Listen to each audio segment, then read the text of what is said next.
This week, I'm really excited to share this topic with you because it's a concept that I live by, a concept that I've talked about broadly, but I haven't had an opportunity to talk about it on this show. And I'd be remiss if I didn't break this strategy down for you guys. Okay. And this strategy is known as the wealth triangle.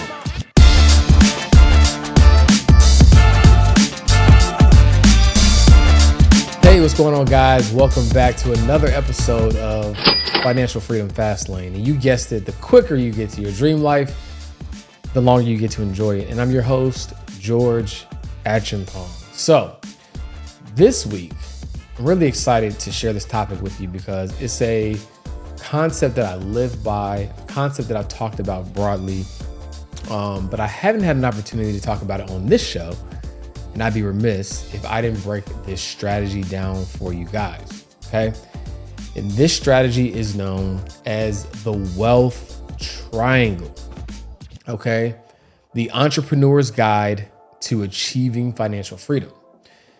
Now, I know I've given a lot of tips, tricks, strategies, hacks, insights that can help you in your journey towards financial independence. But when I learned this concept, it was very paradigm shifting because of how simple it was, how practical it was, and how much sense it made, quite frankly. So I want to share that with you. As of this recording, we are just under a week out from our next podcast stop in New York City. So if you're in New York City and you're watching this, grab your tickets.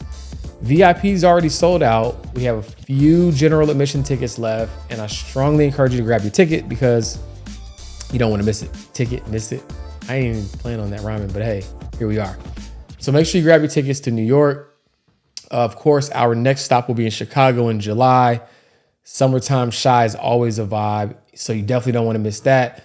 So if you can't make New York, definitely grab your tickets for Chicago. And if you can make both, do both, right? In a world full of options, why choose? Choose both. So let's get into it. All right, so the wealth triangle is this concept that really breaks down in a very simple way how you can approach your journey towards financial independence, towards wealth building, all that good stuff, right? So the first part of the triangle is you making you money, right? By developing a high income skill set. Now, in the world of the internet and everybody wants to make money while they sleep and no one wants to work and everybody's just has all these streams that are super passive, you making you money might not sound that attractive, but this is the most important layer, right, of the triangle because this is what starts it all. Now, I'm a big fan of passive income. I'm a big fan of investing. But at the same token, if you don't have enough resources to invest, you're probably not going to be able to get to financial freedom fast, right? Your income is one of the greatest levers that you have at your disposal to accelerate your journey towards building wealth. Let me give you an example. So let's just say you have $1,000 to invest, right? You have $1,000 to invest and you get 100% return. Let's say you're like one of the best investors to ever do it. Keep in mind, to put it in perspective, the stock market return on average is about 10%. So for you to get 100%, that means that you're like 10 times better than the market. Right? 10 times better than a lot of hedge fund managers because hedge fund managers don't typically beat the stock market because they're trying to, search for a win, do something fancy, and it ends up not working, right? So this would mean you're 10 times better than most investors, mostly all investors. And even in that example, that $1,000 only turns into $2,000. Now, I'm not saying there's anything wrong with that. Like, that's phenomenal. If you could put your money somewhere, get 100% return, turn it into $2,000, double your money essentially, that's great. Now, of course, if it was that easy, everybody would do it. So everybody doesn't do it because it's not that easy. But even if you could, and we gave you the benefit of the doubt, $2,000 isn't going to rock your world. It isn't going to be earth-shattering, and it definitely isn't going to allow you to retire early. On the contrary, let's say that you took that $1,000 and you invested in yourself. right? You took a course to learn a skill, you paid for a mentor or a coach. And with that $1,000, you learned a skill that can make you start having you make $10,000 a month. Now that you're making $10,000 a month, and of course, let's say you're being reasonable with your lifestyle, now you have all this extra money that you can leverage to invest that will get you there a lot faster than hoping that you can get 100% return, right? So you investing in yourself, you're your first asset, right? You make you money by developing a high income skill set. So the question you have to ask yourself is, do I currently have a high income skill set, right? The example I always like to use, just to keep it simple, is let's say you were a barber and you were the best in the land. Shout out to my barber, Juan, Fresh Cut Fridays, right? Let's say that you are the best barber in the world, celebrity barber even. The average barber might charge $40. Maybe you can charge $150 a head. That's amazing, right? You're definitely charging more than the average barber, definitely making more than the average barber. But at some point, because it's tied to your time, you're still gonna cap out. So a high income skill set is an amazing tool to have in your tool belt, but we have to understand that it probably isn't the end all be all, because there's only so many hours in a day, right? No matter how great you are. Now, unless you're like Tony Robbins, and I think there's been reports that he gets $1 million for an hour coaching session or something crazy like that. But unless that's you, chances are only having a high income skill set can be a great start, a great catalyst, but probably not the end all be all. So what is the second part of the wealth triangle? The second part of the wealth triangle is building a scalable business where people or systems make you money. Now, right, so let's take that same analogy. So we had the barber, right, who was making $150 an hour, celebrity barber doing his thing. What would it look like for him to build a scalable business?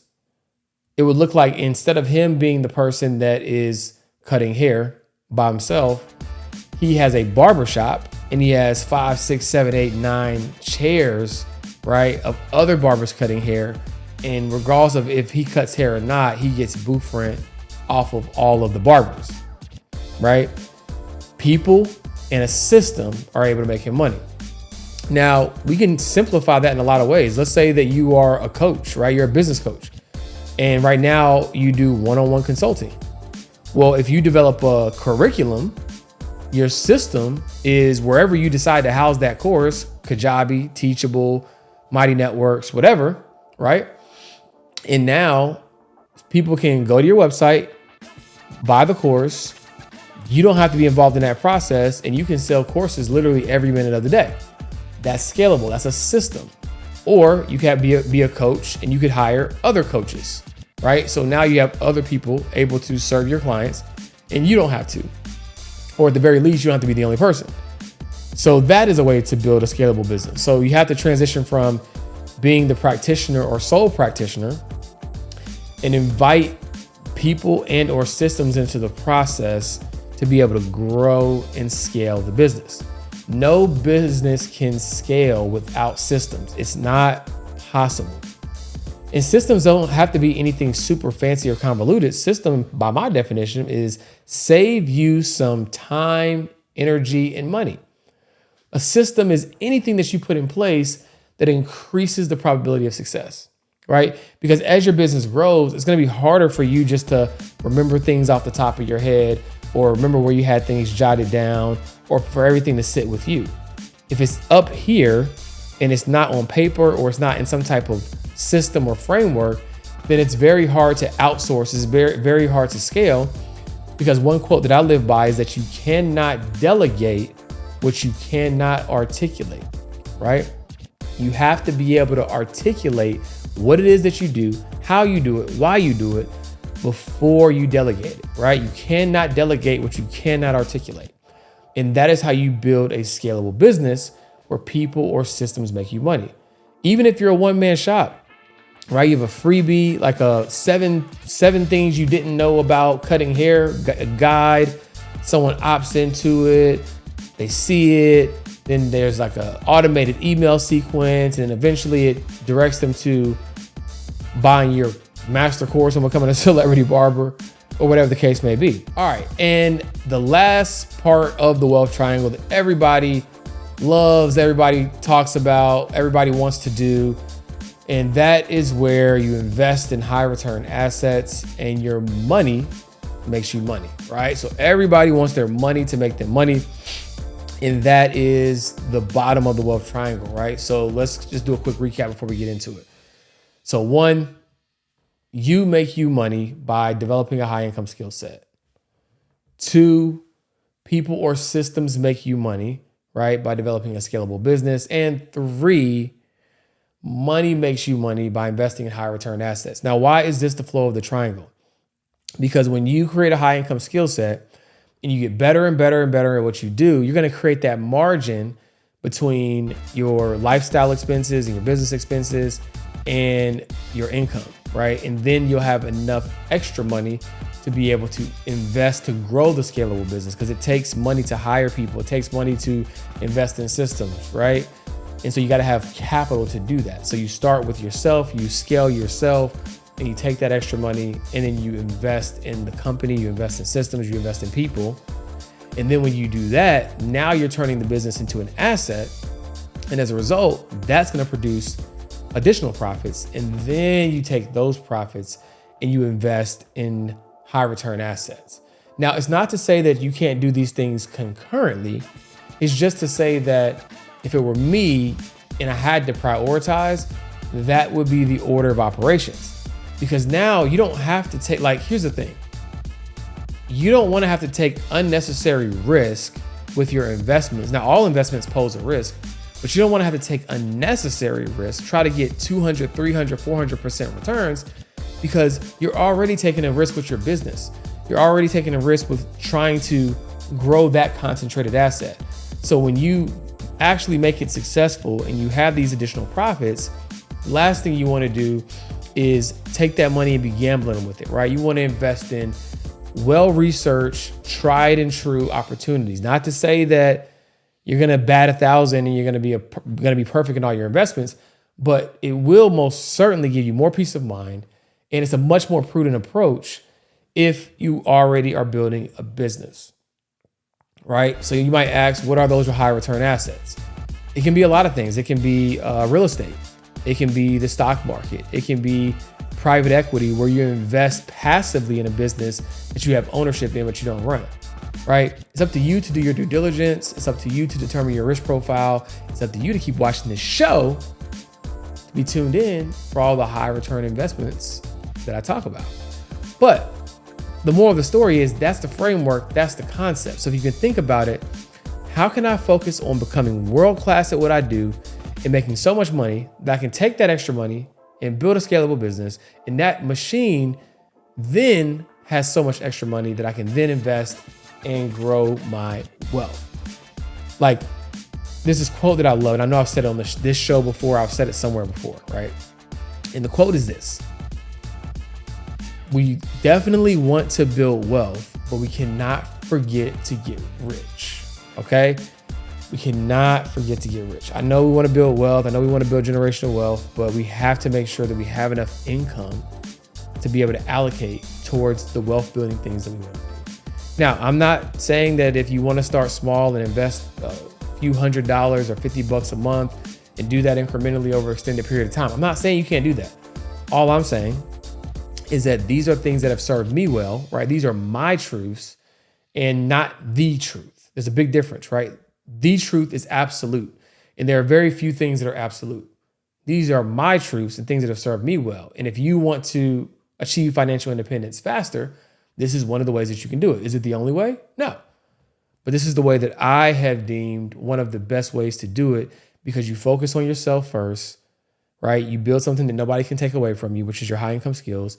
You build a scalable business, and then you invest in high return assets.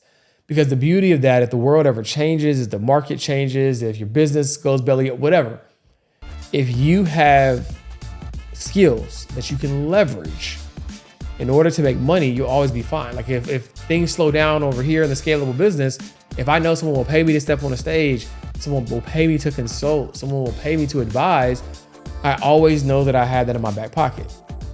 But if, let's say, you do a drop shipping business and right, you don't really know the business, maybe because you took it over from somebody else or whatever the case may be. If that dries up, what are you going to do?